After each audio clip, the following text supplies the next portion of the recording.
ఆచి చికెన్ మసాలా. కాకినాడ జిల్లాలోని సామర్లకోట మండలంలోని బాణసంచా తయారీ పరిశ్రమలో భారీ పేలుడు సంభవించింది. మండలంలోని వెట్లపాలెం పరిధి గోదావరి కెనాల్ పక్కన ఉన్న సూర్యశ్రీ ఫైర్ వర్క్స్ కేంద్రంలో ఒక్కసారిగా పేలుడు సంభవించింది. ఈ ఘటనలో 18 మంది ప్రాణాలు కోల్పోయినట్లు తెలుస్తోంది. భారీ ఎత్తున మంటలు ఎగిసిపడడంతో ఆ ప్రాంతమంతా దట్టమైన పొగ వ్యాపించింది.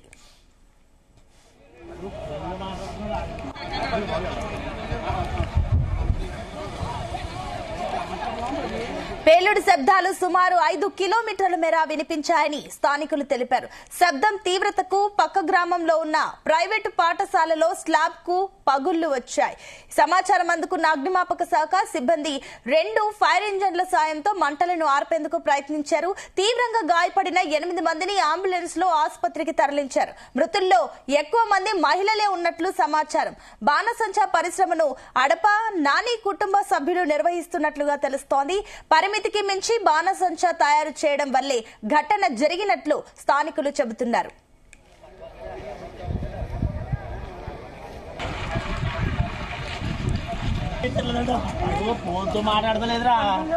పేలుడు సంభవించినప్పుడు భారీ శబ్దం వచ్చినట్లు స్థానికులు చెబుతున్నారు. పేలుడు ధాటికి చుట్టుపక్కల గ్రామాల ప్రజలు భయాందోళనకు గురయ్యారు.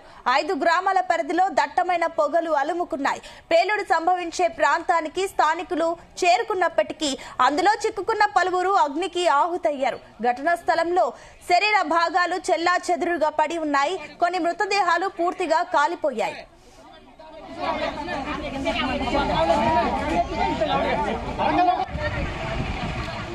ప్రస్తుతం విజయనగరం జిల్లా పర్యటనలో ఉన్న సీఎం చంద్రబాబు పేలుడు ఘటనపై ఆరా తీశారు.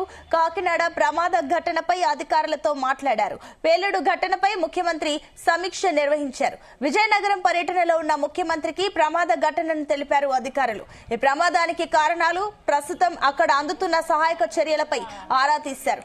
ప్రమాదం జరిగిన సూర్య ఫైర్ వర్క్స్ లో 20 మంది వరకు పనిచేస్తున్నారని సీఎం కు తెలిపారు అధికారులు. పెద్ద సంఖ్యలో బాణసంచా తయారీదారులు ప్రాణాలు కోల్పోవడంపై విచారం వ్యక్తం చేశారు సీఎం. ఇక మంత్రులను, ఉన్నతాధికారులను ఘటనా స్థలానికి వెళ్లాలని సీఎం ఆదేశాలు జారీ చేశారు.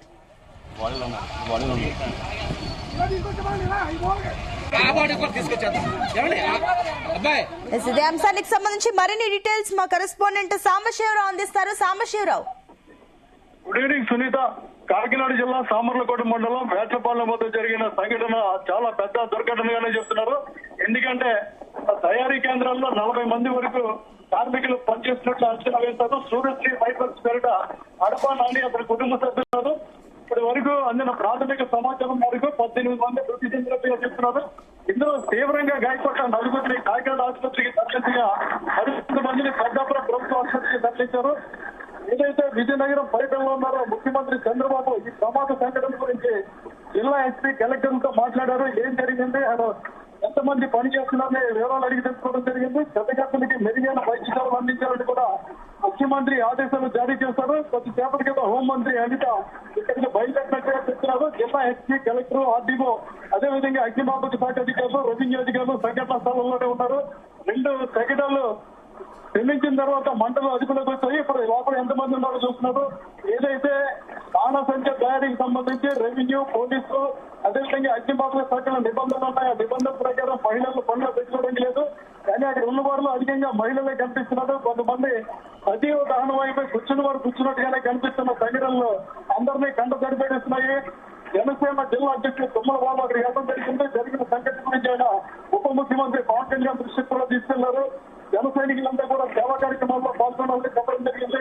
ప్రస్తుతం ఏదైతే వేట్లపాలెంలో సూర్యశ్రీ ఫైర్ వర్క్స్ కెనాల్ జరిగిందో ఇక్కడ చుట్టుపక్కల ప్రాంతాల కోసం కూడా అక్కడికి తరలి వచ్చారు. కొంతమంది సహాయ చర్యల్లో పాల్గొంటారు. మరోపక్క ట్రాఫిక్ జామ్ కూడా ఏర్పడింది. ఏదైతే బాధితులు ఉన్నారో మృతి చెందిన వారు, అదేవిధంగా గాయపడ్డ వారి కుటుంబ సభ్యులు కూడా సంఘటనా స్థలానికి చేరుతున్నారు. వారు విపరీతంగా బోధిస్తున్నారు. ఎందుకు జరిగింది, ఎలా జరిగింది చెప్పడం లేదంటారు.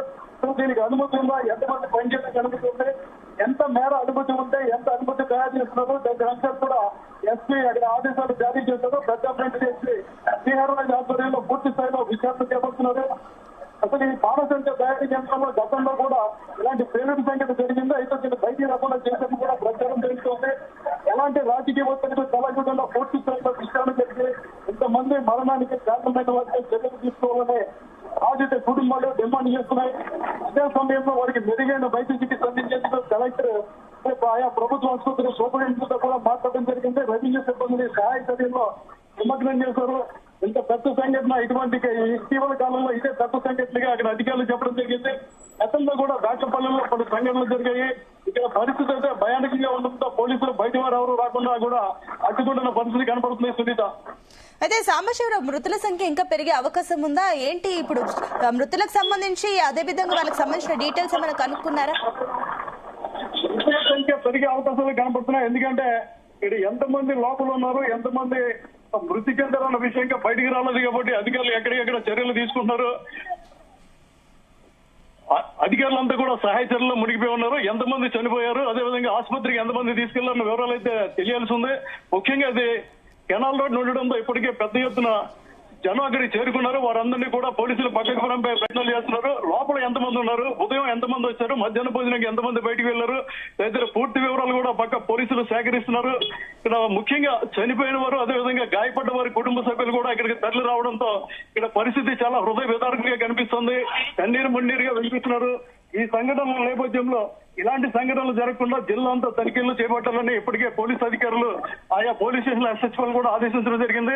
ఓ పక్క అక్కడ ఏదైతే ప్రమాదం జరిగిందో ప్రమాద సంఘటనలో స్వయంగా ఎస్పీ, కలెక్టర్ పర్యవేక్షణ చేయడంతో పాటు జిల్లా వ్యాప్తంగా ఎలాంటి సంఘటనలు పునరావృతం కాకుండా చర్యలు తీసుకోమని కూడా ఆదేశించడం జరిగింది. పూర్తి స్థాయిలో పోలీసులు, అదేవిధంగా అంబులెన్సులు, వైద్య సిబ్బందిని కూడా ఇక్కడ తీసుకొచ్చి అవసరమైన వారికి ప్రాథమిక చికిత్స చేసి ఆసుపత్రికి తరలిస్తున్నారు.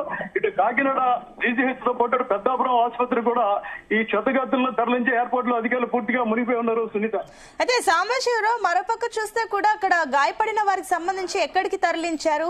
ఇప్పుడు వారి పరిస్థితి ఏ రకంగా ఉంది? అందులో ఎంతమంది విషమంగా ఉంది వారి పరిస్థితి? 10 మంది పైగా గాయపడిన వారు ఉంటారు. ఇందులో 4 తీవ్రంగా గాయపడడంతో కాకినాడ ప్రభుత్వ ఆసుపత్రికి తరలించడం జరిగింది. కొంతమందిని పెద్దాపురం ప్రభుత్వ ఆసుపత్రికి కూడా తీసుకుని వెళ్లారు. అయితే పూర్తి వివరాలు మాత్రం తెలియాల్సి ఉంది. ఎందుకంటే పొగలన్నీ తగ్గిన తర్వాత, మంటలు ఆర్పేసిన తర్వాత ఎవరైతే గాయపడి ఉన్నారో వారందరినీ అంబులెన్సులు పెట్టి తరలిస్తున్నారు కాబట్టి వాళ్ళ వివరాలు ఎంతమందిని కూడా తీసుకోవాల్సిన పరిస్థితి ఉంది. మరో అరగంట వరకు తెలిసే పరిస్థితి అయితే లేదు. కానీ హుటాహుటిన ఆసుపత్రికి తీసుకెళ్ళడానికి అధికారులు ఏర్పాట్లు చేశారు. అంబులెన్సులు ప్రమాద సంఘటనలు ఉన్నాయి. అదేవిధంగా వైద్యులు, సిబ్బందిని కూడా అక్కడ తీసుకురావడం జరిగింది. ఇది ముఖ్యంగా ఏదైతే ప్రమాదం జరిగిందో ప్రమాద సంఘటన ప్రాంతానికి పెద్ద ఎత్తున స్థానికులు తరలి రావడంతో ట్రాఫిక్ వెళ్లేందుకు కూడా ఇబ్బంది పడే పరిస్థితులు ఏర్పడుతున్నాయని చెప్తున్నారు.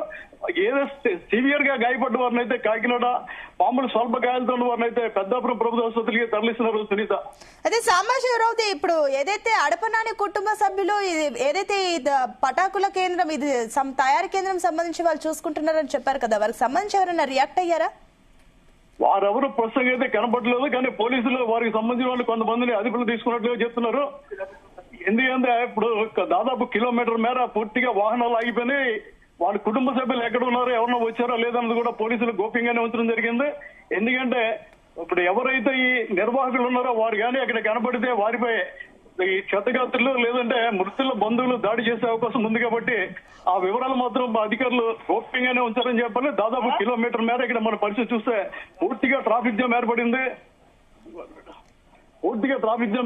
అధికారులు కూడా లోపలికి వెళ్ళాలని పరిస్థితి ఏర్పడింది. అగ్నిమాపక శాఖలు, అంబులెన్సులు కూడా ప్రస్తుతం సంఘటన స్థలంలోనే ఉన్నాయి. సునీత, అయితే ఇప్పుడు సమీప కేంద్రాలకు సంబంధించిన డీటెయిల్స్ ఏంటి? అక్కడ సమీపంలో ఏమైనా ఇల్లు ఉన్నాయా? వాళ్ళకి సంబంధించిన డీటెయిల్స్ ఏంటి? సమీపంలో అయితే ఇల్లు లేవు. ఇది పూర్తిగా పంట పొలాల మధ్య ఉండడంతో పెను ప్రమాదం తప్పిందని చెప్పాలి. ఏదైతే సంఘటన జరిగిందో, సంఘటన జలంలో జరిగిన సంఘటన ఏదైతే పనిచేస్తున్నారో కార్మికులు, ఆ కార్మికులకు సంబంధించి తప్ప ఇది పూర్తిగా పంట కాలం, అది కూడా కాలువ పక్కన ఉండడంతో పోలీసులు ఎలాంటి ఇది లేకుండా చర్యలు తీసుకోవడం జరిగింది. సాంబశివరావు, ఇప్పుడు మీరు చెప్పినట్లుగా అక్కడికి సంబంధించి ఉన్నతాధికారులు అక్కడికి చేరుకున్నారు, పరిస్థితిని పర్యవేక్షిస్తున్నారు. ఆ ప్రాంతంలో పరిపాటిగా అగ్ని ప్రమాదాలు సంభవిస్తున్నప్పుడు ఫైర్ సేఫ్టీ ప్రికాషన్స్ సంబంధించి ఏమైనా డీటెయిల్స్ ఉన్నాయా? అధికారులు ఏం చెప్తున్నారు దానికి సంబంధించి? ముఖ్యంగా అయితే పోలీసులు, జిల్లా ఎస్పీ, జిల్లా కలెక్టర్ ఇక్కడే ఉన్నారు కాబట్టి జిల్లా వైద్య ఆరోగ్య శాఖ దగ్గర కావచ్చు, అదేవిధంగా ప్రైవేట్ ఆసుపత్రుల నుంచి కూడా అంబులెన్సులను ఇక్కడ తీసుకొచ్చారు. అంబులెన్సులు కూడా ఇక్కడ తీసుకురావడం జరిగింది. మొత్తం 30 నుంచి 40 మంది సంఘటనా స్థలంలో ఉన్నారు కాబట్టి అక్కడ పనిచేస్తున్నారు కాబట్టి అందరూ ఇంచుమించుగా అందరూ గాయపడే ఉంటారు. ఎందుకంటే చనిపోయిన వాళ్ళు 18 మంది ఉన్నారు కాబట్టి ఇప్పటికే 10 మంది వరకు ఆసుపత్రులకు తరలించారు కాబట్టి ఎలాంటి సహాయ చర్యలకైనా అధికారులు సిద్ధంగా ఉండి లోపల అయితే ఎవరైతే ఉన్నారో వాళ్ళందరినీ కూడా ఆసుపత్రికి తరలిస్తున్నారు. సాంబశివరావు, ఇప్పుడు మంత్రులు కూడా అక్కడికి చేరుకునే అవకాశం ఉంది కాబట్టి సీఎం ఆదేశించారు కాబట్టి ఈ ప్రభుత్వం నుంచి ఏమైనా పరిహారం ప్రకటించే ఛాన్స్ ఉందా? ఎక్స్గ్రేషియా ఇలాంటివి ఏమైనా ప్రకటించారా బాధితులకు? ఖచ్చితంగా ముఖ్యమంత్రి చంద్రబాబు ఇప్పుడే అధికారులతో మాట్లాడారు కాబట్టి పూర్తి నిర్ధారణకు వచ్చిన తర్వాత ఎంతమంది చనిపోయారు, ఎంతమందికి గాయాలు తగిలి, ఇందులో సీరియస్ గా ఎంతమంది ఉన్నారు ఆ వివరాలు తెలుసుకున్న తర్వాత పెద్దాపురం ఆర్డీఓ శ్రీరాముడు ఇక్కడ ఉండి ఏర్పాట్లు పర్యవేక్షిస్తున్నారు. కలెక్టర్ కూడా ఇక్కడ ఉన్నారు కాబట్టి పూర్తి వివరాలు తీసుకున్న తర్వాత వీరికి ఆర్థిక సహాయం ప్రకటించే విషయం కూడా అధికారులు పరిశీలిస్తున్నారు. కొద్దిసేపటి క్రితం హోంమంత్రి ఇక్కడికి వస్తారని చెప్పారు కాబట్టి హోంమంత్రి వచ్చిన తర్వాత వీళ్ళకి ఆర్థిక సహాయం ప్రకటించే అవకాశం ఉంది. సాంబశివరావు, ఫైనల్ గా ఇప్పుడు అక్కడ ప్రెసెంట్ సిచ్యువేషన్ ఏంటి? మంటలు పూర్తిగా అదుపులోకి వచ్చాయా? మంటలు పూర్తి స్థాయిలో అదుపులోకి రావడం జరిగింది. ఇంకా దట్టమైన పొగ వ్యాపించి ఉంది. మొత్తం ఇక్కడ సంఘటనా స్థలం చూస్తే పోలీసులు, అధికారులు, అదేవిధంగా రెవెన్యూ శాఖ, ఇతర అధికారులు కూడా సంఘటనా స్థలంలోనే ఉన్నారు. అంబులెన్స్ ఇప్పుడే కొంతమందిని ఇంకా తీసుకెళ్లడం జరుగుతుంది. Right, thank you Sambasivarao.